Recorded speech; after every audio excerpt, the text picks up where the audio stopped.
It's a quiet Sunday afternoon after church, after fellowship, and full hearts. This is where my journey to self-sufficiency continues. Today, we came to harvest the maize before they dry off. Na hapa, tuna malenge pia, pumpkins, heavy with promise. These are just not crops. Hii ni kazi ya mikono yetu. It's patience, care, and hope. And each cob of maize, each pumpkin represents a step towards independence. Na hakuna kitu mzuri kama kujua chakula ni inatoka kwa shamba yako. There is peace in that, a kind of freedom.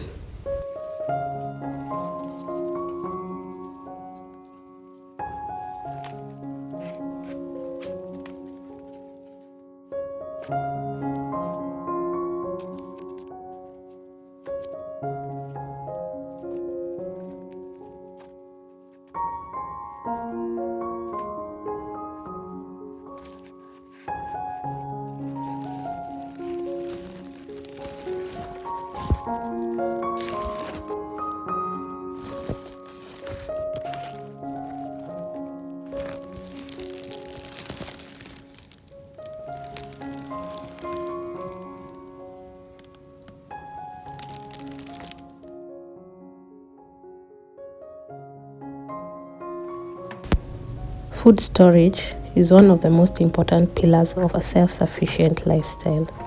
It helps you preserve your harvest, reduce waste, save money, and stay prepared, especially in the rural areas where markets aren't always close or reliable.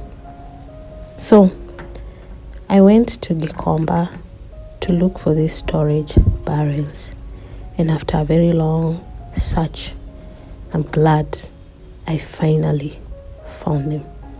So I brought them here at my urban home, and I'm just going to wipe them a little bit so that I can remove anything that can be harmful to my beans and maize.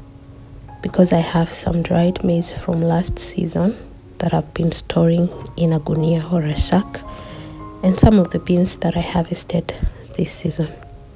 I know for sure for the harvest of maize this season, after they have dried off from the shamba, will be a lot. So I'll require a larger barrel.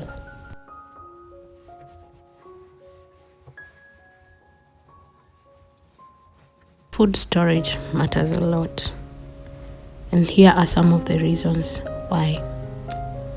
Number one, it preserves seasonal harvests. There are those foods and crops that are seasonal.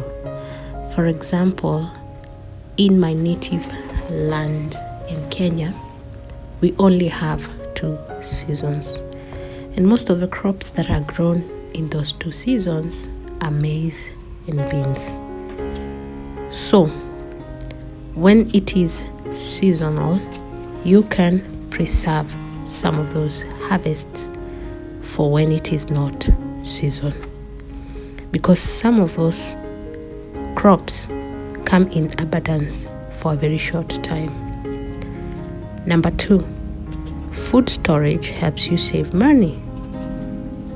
Now, the food that I will be storing today, I'll not go back into my pocket to buy them because I already have them in storage. So whenever I need to cook them, then I'll just go to my storage barrel, open it, and just fetch from there. Another reason is that food storage boosts food security, especially during dry spells, long rain or floods, or even when it's really hard to get to the market. COVID taught us well that sometimes it can be hard to get to the shops. And so when you have food around, you have food security. Another reason is that you have peace of mind, that you always have food and you're not in lack or in scarcity. Even if there are unexpected events, you have peace of mind. So, what are some of the lessons that I'm learning along the way as I continue with my self-sufficiency journey? I've learned that moisture is your biggest enemy, and always dry foods well before storing them. Also, keep pests out. You can use natural repellents or even store-bought repellents. Also, start small. Even with just maize and beans, you can build a reliable food base. The last one, keep track. Label your storage container with dates and types.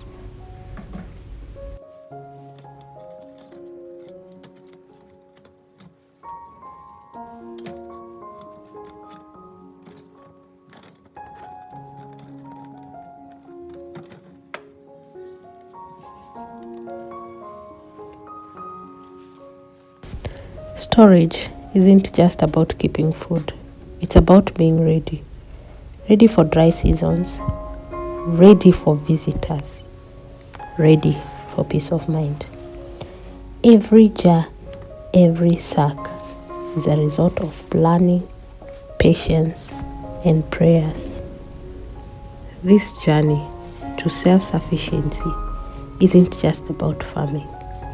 It's about building a life with what we have.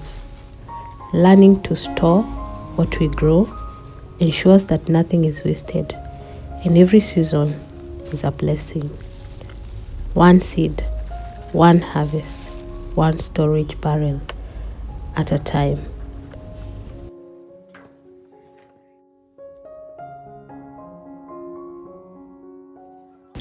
On this homestead, every meal begins with the land. Today we prepare githeri, a simple, nourishing dish of maize and beans. Hii si chakula tu, hii ni historia, ni urithi, ni maisha ya mashambani. Githeri starts with only 2 ingredients: fresh maize or dry maize mixed together with beans. You can opt to soak your maize or your beans overnight. But for me, because I had soft maize, I had started off by boiling my beans for a little while. Alafu kuna mahindi choma, an entirely different experience. Grilled on open flame, crackling over hot charcoal, sprinkled with salt and sometimes chili. Crisp outside, soft and smoky inside. You'll find it everywhere, from village markets to busy city corners. It's a snack, a ritual, a taste of home. This is what farm to table looks like in our world. A meal with a story, grown by hand, prepared with care, shared in love. Githeri is not just a Kikuyu dish, it's always a way of life. And just as the day begins to slow, a friend arrives with a gift. A kienyeji chicken raised in their own backyard. No announcement, no ceremony. Take this, she says. In many places, this is how community lives. Not in words, but in food, shared freely. And so for us, we receive it gladly and thankfully, and we prepare it for our dinner.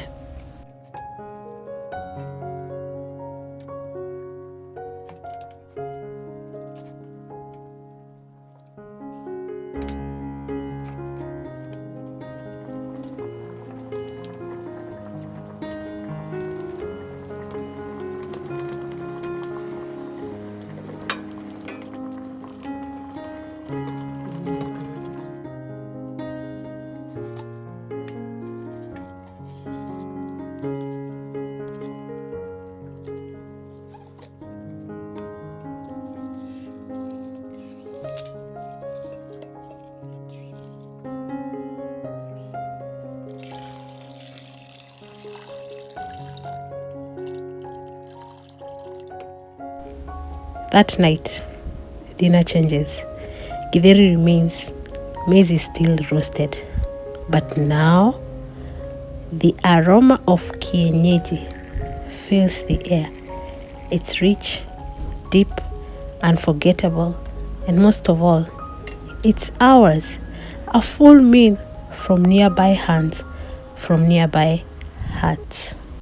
Today, the land gave, the community shared, and the table was full. This is what self-sufficiency looks like. Not isolation, but interconnection. Not wealth, but enough. Githeri, roasted maize, kienyeji chicken.